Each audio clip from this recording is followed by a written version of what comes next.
త్రైత సిద్ధాంత భగవద్గీత ఎపిసోడ్ 10 సాంఖ్య యోగములు శ్లోకం 13 దేహినోస్మిన్ యథా దేహే కౌమారం యౌవనం జరా తథా దేహాంతర ప్రాప్తిరర్ధీరస్తత్ర న ముహ్యతి.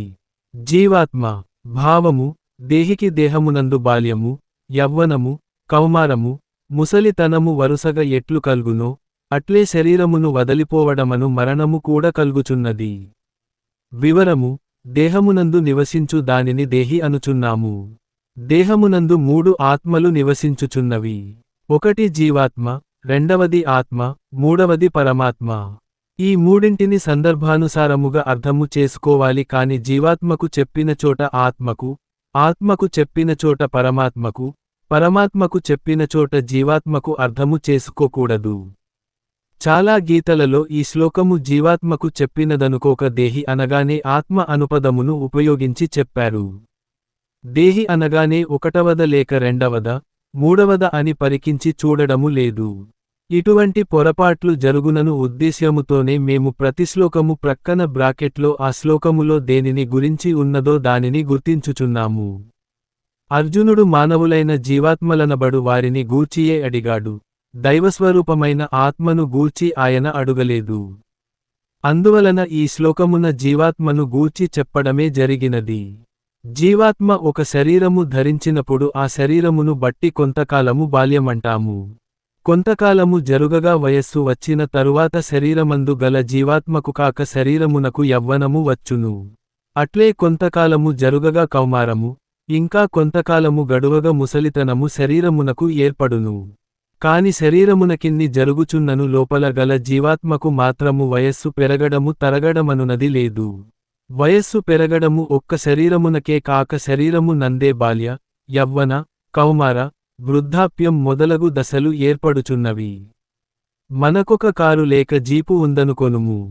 అది బాగున్న వరకు దానిని ఎక్కి పయనించగలము. కొంతకాలమునకు దానిలోని టైర్లు అరిగిపోవును. అలా టైర్లు పూర్తిగా కారుకు అరుగుచున్నవి కాని అందులో కూర్చున్న వ్యక్తి కాళ్ళు అరగడము లేదు కదా. కొంతకాలమునకు టైర్లు పూర్తిగా అరిగిపోయి అవి దొర్లలేని స్థితికి వచ్చి బండి నిలిచిపోయినప్పుడు అందులో పయనిస్తున్న వ్యక్తికి ఏమీ కాలేదు కదా. కారుకు అరిగిన టైర్లు పనికిరావని అవి తీసివేసి వేరే క్రొత్త టైర్లు మార్చుకుంటాము.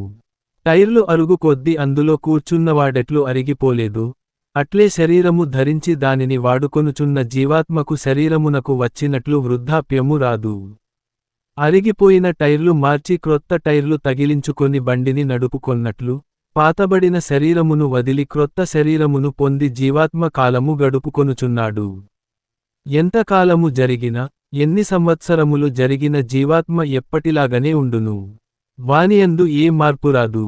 ఒక శరీరము ధరించినప్పుడు పేదగా, మరియొక శరీరము ధరించినప్పుడు రాజుగా ఉండవచ్చును, కాని వాడు మాత్రము లేకుండా పోవుట అసత్యము. అందువలననే భగవంతుడు నీవుగాని ఈ రాజులుగాని లేకుండా పోవుదురనుట లేదు అన్నాడు. ఇక్కడొక సందేహము కొందరికొచ్చి, ఇది మామూలు జీవాత్మలకు వర్తించు సూత్రము, భగవంతుడైన శ్రీకృష్ణుడు నేను కూడా అని పల్కుచు మన అందరము లేకుండా పోము అన్నప్పుడు దేవునికి కూడా ఈ సూత్రము వర్తించునా అని అడగవచ్చును. దానికి సమాధానము దేవుడైనవాడు కూడా మామూలు మానవునివలె శరీరము ధరించి ఉన్నాడు. కనుక సర్వ శరీరములకు వర్తించు సూత్రము ప్రకారము తనను కూడా కల్పుకొని చెప్పాడు.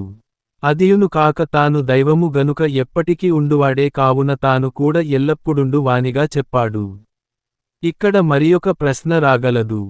జీవాత్మ జ్ఞానము తెలుసుకొని మోక్షము పొంది జీవాత్మగా నశించిపోయి పరమాత్మగా మారినప్పుడైన జీవాత్మకు నాశనము గలదు గదా.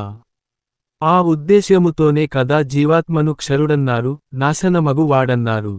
అలా పరమాత్మలో చేరిపోయినప్పుడు జీవాత్మ నాశనమైపోయినవాడే కదా. అప్పుడు వాడు లేకుండా పోవుచున్నాడు కదా. అలాంటప్పుడు ఎప్పటికీ లేకుండా పోవుననుటలేదు అనడములో గొప్పతనమేమిటని అడుగవచ్చును. దానికి మా సమాధానమేమనగా, ఇక్కడ శ్లోకమునందు చెప్పినది జీవులకే అయినప్పటికీ అది కేవలము అజ్ఞానములో ఉన్నవారికి మాత్రము చెప్పుచున్న విషయము. సర్వసాధారణ జీవుల గురించిన విషయము తప్ప ఇతరము కాదని తెలియాలి. ఎందుకనగా శరీరములు నశించినప్పుడు అనగా చంపబడినప్పుడు లేక మరణము పొందినప్పుడు అందులో గల జీవుడు కూడా నాశనమగునేమోనన్న అర్జునుని అనుమానమునకు తగినట్లు శరీరమార్పిడిలో జీవాత్మ నశించడని చెప్పబడినది. ఇది ఒక శరీర మార్పు ఎడల శరీరము నశించినప్పుడు జీవాత్మ యొక్క స్థితిని గూర్చి చెప్పినది. ముందు శ్లోకములలో కర్మ నశించినప్పుడు జీవాత్మ పూర్తి నశించి పోవును గాన జీవాత్మ క్షరుడు అనబడుచున్నాడు. ఈ శ్లోకములో ముఖ్యముగా 3 ఆత్మలయందు కేవలము ఒక్క జీవాత్మను గూర్చి చెప్పబడినదని మరియు శరీరపతనము జరిగినప్పుడు శరీరము మాత్రము పోయి జీవాత్మ పోకుండా ఎక్కడో ఒకచోట ఉండగలడని తెలియబరచబడినది. ఇది శరీరపతనము ఎడల జీవాత్మ మార్పును గూర్చి చెప్పినది కాని కర్మపతనము ఎడల చెప్పినది కాదని తెలియాలి.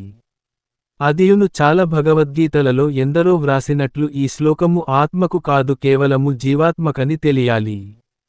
సరే, ఈ విషయము తెలిసిన తరువాత అర్జునుడు లేక మనము కాని ఎదుటివాడు లేక మన ఇంటిలో వానికి శరీర దశలన్నీ జరిగిపోయినప్పుడు వీడు శరీరమును మాత్రము వదలిపోయినాడు. వీడు నాశనము పొందలేదు. వీడు ఉన్నాడు. వానికోసనెందుకు ఏడ్వాలి అని తెలిసినప్పటికి మనకు పరిచయమున్న ఈ శరీరము వదలిపోయినాడు కదా అనో లేక వాడు మన దగ్గర లేకుండా ఈ శరీరము వదలి ఎక్కడికో పోయాడు కదా. ఇక వాడున్నప్పటికి వాడు ఎక్కడున్నది మనకు తెలియదు కదా అని అంతో ఇంతో దుఃఖము పొందుదుము. వాడు చనిపోయాడని కాదు, వాడు దూరమాయనని ఏడ్చుచున్నామని తెలిసినవారనుట కూడా వినవచ్చును. అందువలన భగవంతుడు తిరిగి ఇంకొక శ్లోకమున ఇట్లనుచున్నాడు. మా ఛానల్ని లైక్ చేయండి మరియు సబ్స్క్రైబ్ చేయండి. ఈ వీడియో మీకు నచ్చితే షేర్ చేయండి. Like and subscribe our channel. Share this video if you like it. https://www.youtube.com/@mybices33